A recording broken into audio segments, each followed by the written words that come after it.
ಹೊಸ ವರ್ಷ ಹತ್ರ ಬರ್ತಾ ಇದೆ.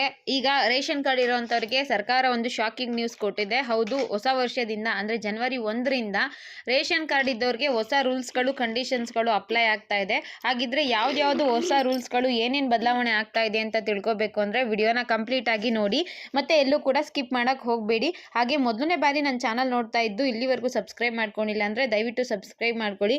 ಹಾಗೆ ದಯವಿಟ್ಟು ವಿಡಿಯೋಗೆ ಒಂದು ಲೈಕ್ ಕೊಡಿ. ನಿಮ್ಮ ಲೈಕ್ ನಮಗೆ ನೆಕ್ಸ್ಟ್ ವಿಡಿಯೋ ಮಾಡೋದಕ್ಕೆ ಒಂದು ಮೋಟಿವೇಶನ್ ಸಿಗುತ್ತೆ. ಮತ್ತೊಂದು ಹಂಬಲ್ ರಿಕ್ವೆಸ್ಟ್ ಏನಪ್ಪಾ ಅಂದ್ರೆ ದಯವಿಟ್ಟು ವಿಡಿಯೋನ ಕಂಪ್ಲೀಟ್ ನೋಡಿ, ಸ್ವಲ್ಪ ವಿಡಿಯೋ ನೋಡಿ ಅಥವಾ ಸ್ಟಾರ್ಟಿಂಗ್ ನೋಡ್ಬಿಟ್ಟು ಫೇಕ್ ನ್ಯೂಸ್ ಅಂತ ದಯವಿಟ್ಟು ಕಮೆಂಟ್ ಮಾಡಕ್ ಹೋಗಬೇಡಿ. ವಿಡಿಯೋ ಪೂರ್ತಿ ನೋಡಿದ್ರೆ ಮಾತ್ರ ನಿಮಗೆ ಇನ್ಫಾರ್ಮೇಶನ್ ಗೊತ್ತಾಗುತ್ತೆ. ಆಗ ನಾವು ನಿಜ ಹೇಳಿದ್ದೀವೋ ಸತ್ಯ ಅಥವಾ ಸುಳ್ಳು ಅನ್ನೋದು ಗೊತ್ತಾಗುತ್ತೆ. ಕೆಲವರು ವಿಡಿಯೋನ ಕಂಪ್ಲೀಟ್ ಆಗಿ ನೋಡೋದೇ ಇಲ್ಲ, ಆಮೇಲೆ ಕಮೆಂಟ್ ಮಾಡ್ತಾರೆ ಫೇಕ್ ಇನ್ಫಾರ್ಮೇಷನ್, ಸುಳ್ಳು ಹೇಳಬೇಡಿ ಅಂತ. ನಿಜವಾಗ್ಲೂ ವಿಡಿಯೋದಲ್ಲಿ ನಾನು ಹೇಳಿರ್ತೀನಿ ರಿಯಲ್ ಅಥವಾ ಫೇಕಾ ಅಂತ. ವಿಡಿಯೋ ಕಂಪ್ಲೀಟ್ ಆಗಿ ನೋಡಿ, ಅದಾದಮೇಲೆ ಕಮೆಂಟ್ ಮಾಡಿ. ದಯವಿಟ್ಟು ಅರ್ಧ ಬರ್ಧ ವಿಡಿಯೋ ನೋಡಿ, ಯಾರು ಕೂಡ ಕಮೆಂಟ್ ಮಾಡೋಕ್ಕೆ ಹೋಗಬೇಡಿ. ಹೊಸ ವರ್ಷಕ್ಕೆ ರೂಲ್ಸ್ ಚೇಂಜ್ ಆಗೋದ್ರ ಬಗ್ಗೆ ಹಲವಾರು ಆರ್ಟಿಕಲ್ಗಳು ಬಂದಿದೆ. ಅದರದ್ದು ಸ್ವಲ್ಪ ಸ್ಕ್ರೀನ್ಶಾಟ್ ಕೂಡ ಹಾಕಿರ್ತೀನಿ, ನೋಡ್ಕೊಳ್ಳಿ. ಪಡಿತರ ಚೀಟಿದಾರರೇ ಗಮನಿಸಿ, 2025 ಜನವರಿ 1ರಿಂದ ಈ ಎಲ್ಲ ನಿಯಮಗಳು ಜಾರಿಗೆ ಬರಲಿವೆ ಅಂತ ತುಂಬ ಅಂದರೆ ತುಂಬ ಆರ್ಟಿಕಲ್ ಬರ್ತಾ ಇದ್ದಾವೆ. ಅದರಲ್ಲಿ ಏನೇನು ನಿಯಮಗಳು ಬರುತ್ತೆ ಅನ್ನೋದನ್ನ ಕೂಡ ತಿಳಿಸ್ತೀನಿ. ವಿಡಿಯೋನ ಕಂಪ್ಲೀಟ್ ನೋಡಿ. ಮೊದಲನೇದಾಗಿ ನಿಮಗೆ ಕಡ್ಡಾಯ KYC. ರೇಷನ್ ಕಾರ್ಡಲ್ಲಿ ಯಾರ್ಯಾರ ಹೆಸರು ಇರುತ್ತೋ ಪ್ರತಿಯೊಬ್ಬರು ಕೂಡ KYCನ ಮಾಡಿಸ್ಕೋಬೇಕು. KYC ಮಾಡಿಸ್ಕೊಳ್ಳೋದಕ್ಕೆ ಕೊನೆಯ ದಿನಾಂಕವನ್ನು ಮತ್ತೊಮ್ಮೆ ವಿಸ್ತರಣೆ ಮಾಡಿದ್ದಾರೆ. ಡಿಸೆಂಬರ್ 31ನೇ ತಾರೀಕು ಒಳಗಡೆ ಮಾಡಿಸ್ಕೋಬೇಕು. ಯಾರು KYC ಮಾಡಿಸ್ಕೊಳ್ಳಲ್ವೋ ಅಂಥವ್ರದ್ದು ರೇಷನ್ ಕಾರ್ಡಲ್ಲಿ ಪಡಿತರ ಅಂದರೆ ರೇಷನ್ ಕೊಡ್ತೀವಲ್ಲ ಅದನ್ನು ಕ್ಯಾನ್ಸಲ್ ಮಾಡ್ತೀವಿ ಅಂತ ತಿಳಿಸಿದ್ದಾರೆ. ಮತ್ತು ಇದು ಆದಾಯ ಮಿತಿ, ಇನ್ಕಮ್ ಲಿಮಿಟ್ 1,20,000 ಇತ್ತು ಅಲ್ವಾ, ಈಗ ಅದನ್ನು ನಗರ ಪ್ರದೇಶಗಳಲ್ಲಿ ಸಿಟಿಲಿದ್ದವರಿಗೆ 3 ಲಕ್ಷ ಮತ್ತು ಗ್ರಾಮೀಣ ಪ್ರದೇಶದಲ್ಲಿ ಇರುವಂಥವರಿಗೆ 2 ಲಕ್ಷ ಒಳಗಡೆ ಇರಬೇಕು ವರ್ಷಕ್ಕೆ ಅಂತ ತಿಳಿಸಿದ್ದಾರೆ. ನೆಕ್ಸ್ಟ್ ಆಸ್ತಿ ಮಿತಿ ಕೂಡ ಚೇಂಜ್ ಮಾಡಿದಾರಂತೆ. ಸಿಟಿಲಿರೋರು ನಗರ ಪ್ರದೇಶಗಳಲ್ಲಿ 100 ಚದರ ಮೀಟರ್ಗಿಂತ ಹೆಚ್ಚಿನ ಫ್ಲ್ಯಾಟ್ ಅಥವಾ ಮನೆಗಳನ್ನು ಹೊಂದಿರುವವರು ಅನರ್ಹರಾಗಿರ್ತಾರೆ. ಜೊತೆಗೆ ಗ್ರಾಮೀಣ ಪ್ರದೇಶದಲ್ಲಿ 100 ಚದರ ಮೀಟರ್ಗಿಂತ ದೊಡ್ಡದಾದ ಫ್ಲ್ಯಾಟ್ ಅಥವಾ ಮನೆಯನ್ನು ಹೊಂದಿರುವವರು ಅನರ್ಹರು ಅಂತ ಬಂದಿದೆ. ನೆಕ್ಸ್ಟ್ ವಾಹನ ಮಾಲೀಕತ್ವ, ನಗರ ಪ್ರದೇಶಗಳಲ್ಲಿ 4 ಚಕ್ರದ ವಾಹನಗಳನ್ನ ಹೊಂದಿದ್ದವರು ಅನರ್ಹರಾಗ್ತಾರೆ. ಗ್ರಾಮೀಣ ಪ್ರದೇಶದಲ್ಲಿ ಟ್ರ್ಯಾಕ್ಟರ್ ಅಥವಾ 4 ಚಕ್ರದ ವಾಹನಗಳನ್ನು ಹೊಂದಿರುವವರು. ಸೊ ಇಂಥವ್ರಿಗೆಲ್ಲರ ಕೂಡ ಹೊಸ ರೂಲ್ಸ್ಗಳು ಜಾರಿ ಆಗುತ್ತೆ ಅಂತ ಒಂದಷ್ಟು ತುಂಬ ಆರ್ಟಿಕಲ್ಸ್ಗಳು ಬರ್ತಾ ಇದ್ದಾವೆ. ಇನ್ನು ರೇಷನ್ ಕಾರ್ಡ್ ಇದ್ರೆ ಏನು ಯೂಸಸ್ ಇದೆ ಅಂತ ಕೂಡ ತಿಳಿಸಿದ್ದಾರೆ ನೋಡಿ. ಅಗ್ಗದ ಧಾನ್ಯಗಳು, ಗೋಧಿ, ಅಕ್ಕಿ, ಬೆಲ್ಲ, ಸಕ್ಕರೆ ಇದೆಲ್ಲ ಕೂಡ ರೇಷನ್ ಕಾರ್ಡ್ ಇದ್ದವ್ರಿಗೆ ರೇಷನ್ನಲ್ಲಿ ಸ್ವಲ್ಪ ಕಡಿಮೆ ಬೆಲೆಯಲ್ಲಿ ಸಿಗುತ್ತೆ. ಸರ್ಕಾರದ ಯಾವುದೇ ಯೋಜನೆಗಳಿಗೆ BPL ರೇಷನ್ ಕಾರ್ಡ್ ಅರ್ಹತಾ ಮಾನದಂಡ BPL ಕಾರ್ಡ್ ಇದ್ರೆ ಹೆಲ್ಪ್ ಆಗುತ್ತೆ. ಇದು BPL ರೇಷನ್ ಕಾರ್ಡ್ ಬಂದು ಒಂದು ಗುರುತಿನ ಪುರಾವೆಯಾಗಿ ಕೂಡ ಕಾರ್ಯನಿರ್ವಹಿಸುತ್ತೆ. ಗ್ಯಾಸ್ ಸಬ್ಸಿಡಿ ಅಮೌಂಟ್ ಕೂಡ ಇದ್ರ ಮುಖಾಂತರ ಸಿಗುತ್ತೆ. BPL ರೇಷನ್ ಕಾರ್ಡ್ ಇತ್ತು ಅಂದರೆ LPG ಸಬ್ಸಿಡಿ ಬರುತ್ತಲ್ಲ, 300 ರೂಪಾಯಿ ಇಂಡಿಯನ್ ಗ್ಯಾಸ್ದು.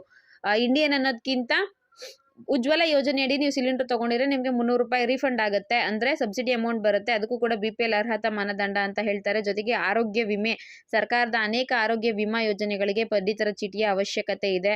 ಮತ್ತು ಆಹಾರ ಕೊಡ್ತಾರಲ್ಲ, ರೇಷನ್ ಕೊಡ್ತಾರಲ್ವಾ, ಆಹಾರ ಪದಾರ್ಥಗಳು, ಅದರಲ್ಲೂ ಕೂಡ ಬದಲಾವಣೆ ಮಾಡಿದಾರಂತೆ ನೋಡಿ. ಮೊದಲು 3 kg ಅಕ್ಕಿ 2 kg ಗೋಧಿ ಇತ್ತು, ಈಗ 2.5 kg ಅಕ್ಕಿ 2 kg ಗೋಧಿ ಕೊಡ್ತಾರಂತೆ. ಇದು ಹೊಸದಾಗಿ ಬಂದಿರೋದು, ಅಂದರೆ ಅರ್ಧ kg ಅಕ್ಕಿನ ಕಮ್ಮಿ ಮಾಡ್ತಿದ್ದಾರಂತೆ. ಅಂತ್ಯೋದಯ ಪಡಿತರ ಚೀಟಿದಾರರಿಗೆ ಮೊದಲು 14 kg ಗೋಧಿ 21 kg ಅಕ್ಕಿ ಕೊಡ್ತಿದ್ರಂತೆ, ಈಗ 18 kg ಅಕ್ಕಿ ಮತ್ತು 17 kg ಗೋಧಿ ಕೊಡ್ತಾರಂತೆ. ಒಟ್ಟು 35 kg ಗೋಧಿ ಜಾಸ್ತಿ ಮಾಡಿದ್ದಾರೆ, ಅಕ್ಕಿ ಕಮ್ಮಿ ಮಾಡಿದ್ದಾರೆ. ಇಷ್ಟು ಬದಲಾವಣೆಗಳು ಮಾಡ್ತಾರೆ ಅಂತ ತುಂಬ ಅಂದರೆ ತುಂಬ ಆರ್ಟಿಕಲ್ಗಳು ಬರ್ತಾ ಇದ್ದಾವೆ. ಬಟ್ ಇದು ಗೌರ್ಮೆಂಟ್ ಕಡೆಯಿಂದ ಅನೌನ್ಸ್ ಆಗಿದೆಯಾ ಅಥವಾ ಪಕ್ಕಾ ಇನ್ಫಾರ್ಮೇಷನ್, ಫೇಕ್ ಇನ್ಫಾರ್ಮೇಷನ್ ಅನ್ನೋದು ಕೂಡ ಇಲ್ಲಿವರೆಗೂ ಗೊತ್ತಿಲ್ಲ. ಯಾಕಂದರೆ ತುಂಬ ಜನ ಇದು ಫೇಕ್ ಇನ್ಫಾರ್ಮೇಷನ್, ಗೌರ್ಮೆಂಟ್ ಕಡೆಯಿಂದ ಈ ರೀತಿಯಾಗಿ ಯಾವುದೇ ಒಂದು ಹೊಸ ನೋಟಿಫಿಕೇಶನ್ ಆಗಿಲ್ಲ. ಇಷ್ಟು ದಿನ 1,20,000ನೇ ಆದಾಯ ಲಿಮಿಟ್ ಇರೋದು, ಈಗೇನು 3 ಲಕ್ಷಕ್ಕೆ ಏರ್ಸಿದ್ರೆ ಸಿದ್ದರಾಮಯ್ಯ ಅವರಾಗಿರಬಹುದು, ಆಹಾರ ಇಲಾಖೆಯಿಂದ ಆಗಿದ್ರು ಕೂಡ ಒಂದು ನೋಟಿಫಿಕೇಶನ್ ಅಂತ ಬರ್ತಾ ಇರೋದು. ಬಟ್ ಇದು ಫೇಕ್ ಇನ್ಫಾರ್ಮೇಷನ್ ಅಂತ ಸದ್ಯಕ್ಕೆ ತಿಳಿಸ್ತಾ ಇದ್ದಾರೆ. ಇಷ್ಟು ವರ್ಷ ಯಾವ ರೀತಿ BPL ರೇಷನ್ ಕಾರ್ಡ್ಗೆ ಅರ್ಹತಾ ಮಾನದಂಡ ಇತ್ತೋ ಅದು ಕೂಡ ಇನ್ನು ಮುಂದೆ ಕಂಟಿನ್ಯೂ ಆಗುತ್ತೆ. ಅದರಲ್ಲಿ ಯಾವುದೇ ರೀತಿಯ ಬದಲಾವಣೆಗಳನ್ನ ಸರ್ಕಾರದ ಕಡೆಯಿಂದ ಯಾರು ಕೂಡ ತಿಳಿಸಿಲ್ಲ. ಬಟ್ ಕೆಲವು ಕಡೆ ಏನು ಮಾಡ್ತಿದ್ದಾರೆ, ಕೆಲವು ಗೂಗಲ್ ಆರ್ಟಿಕಲ್ಗಳಲ್ಲಿ ಜೊತೆಗೆ ಯೂಟ್ಯೂಬ್ ಚಾನಲ್ಗಳಲ್ಲಿ ರೇಷನ್ ಕಾರ್ಡ್ ಇದ್ದಂಥವರಿಗೆ ಹೊಸ ರೂಲ್ಸ್ ಅಂದ್ಬಿಟ್ಟು ಇದ್ರ ಬಗ್ಗೆ ತಿಳಿಸ್ತಾ ಇದ್ದಾರೆ ನೋಡಿ. ಇಷ್ಟು ದಿನ KYC ಮಾಡಿಸೋದು ಕಂಪಲ್ಸರಿ ಇತ್ತು, ಈಗಲೂ ಕೂಡ KYC ಮಾಡಿಸೋದಕ್ಕೆ ಅವಕಾಶ ಇದೆ, ಅದು ಒಂದು ಒಪ್ಕೊಳ್ಳುವಂಥದ್ದು. ಮತ್ತು ಇನ್ಕಮ್ ಲಿಮಿಟ್ 1.20 ಅಂದರೆ 1,20,000ಕ್ಕಿಂತ ಕಡಿಮೆ ಇರಬೇಕು. ಅದರಲ್ಲಿ ಯಾವುದೇ ರೀತಿಯ ಬದಲಾವಣೆ ತಂದಿದ್ದೀವಿ ಅಂತ ಸರ್ಕಾರದ ಕಡೆಯಿಂದ ಯಾವುದೇ ಆದೇಶ ಬಂದಿಲ್ಲ. ಇದ್ರ ಜೊತೆಗೆ ಟ್ರ್ಯಾಕ್ಟರ್ ಇದ್ರೆ ಕ್ಯಾನ್ಸಲ್ ಆಗುತ್ತೆ, 4 ಚಕ್ರದ ವಾಹನ ಇದ್ರೆ ಕ್ಯಾನ್ಸಲ್ ಆಗುತ್ತೆ ಅಂತಾರಲ್ವಾ.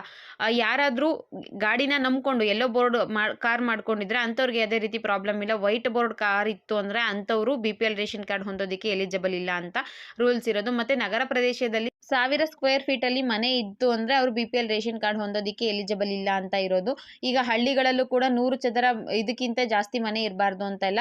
ಅದರಲ್ಲಿ ಆರ್ಟಿಕಲ್ಗಳಲ್ಲಿ ಬರ್ತಾ ಇದ್ದಾವೆ. ಆ ಆರ್ಟಿಕಲ್ದು ಫೋಟೋ ಕೂಡ ನಾನು ಹಾಕಿದ್ದೀನಿ ನೋಡಿ. ಅವೆಲ್ಲ ಕೂಡ ಫೇಕ್ ಇನ್ಫಾರ್ಮೇಷನು. ಗೌರ್ಮೆಂಟಿಂದ ಯಾವುದೇ ನೋಟಿಫಿಕೇಶನ್ ಬಂದಿಲ್ಲ. ಯಾರು ಕೂಡ ಇದ್ರ ಬಗ್ಗೆ ಮಾಹಿತಿಯನ್ನು ತಿಳಿಸ್ಕೊಟ್ಟಿಲ್ಲ. ಇದ್ರ ಬಗ್ಗೆ ನನಗೆ ನೆಕ್ಸ್ಟ್ ಇನ್ಫಾರ್ಮೇಷನ್ ಸಿಕ್ತು ಅಂದರೆ ಖಂಡಿತವಾಗ್ಲೂ ಇದ್ರ ಬಗ್ಗೆ ವಿಡಿಯೋನ ಮಾಡಿ ತಿಳಿಸ್ತೀನಿ. ಸದ್ಯಕ್ಕೆ ರೇಷನ್ ಕಾರ್ಡ್ ಇರೋಂಥವ್ರಿಗೆ ಯಾವುದೇ ಹೊಸ ರೂಲ್ಸ್ಗಳು ಬಂದಿಲ್ಲ. ಇದಿಷ್ಟು ಇವತ್ತಿನ ಇನ್ಫಾರ್ಮೇಷನ್ ಇರೋಂಥ ವಿಡಿಯೋ ಆಗಿತ್ತು. ವಿಡಿಯೋ ಇಷ್ಟ ಆಗಿರಬಹುದು ಅನ್ಕೋತೀನಿ. ಹಾಗಿದ್ರೆ ದಯವಿಟ್ಟು ಒಂದು ಲೈಕ್ ಮಾಡಿ, ಶೇರ್ ಮಾಡಿ, ಮಿಸ್ ಮಾಡದೆ ಸಬ್ಸ್ಕ್ರೈಬ್ ಮಾಡ್ಕೊಳ್ಳಿ. Thank you for watching friends. ವಿಡಿಯೋಗೆ ಒಂದು ಲೈಕ್ ಕೊಡೋದನ್ನ ದಯವಿಟ್ಟು ಮರಿಬೇಡಿ ಪ್ಲೀಸ್. ವಿಡಿಯೋಗೆ ಲೈಕ್ ಮಾಡಿ.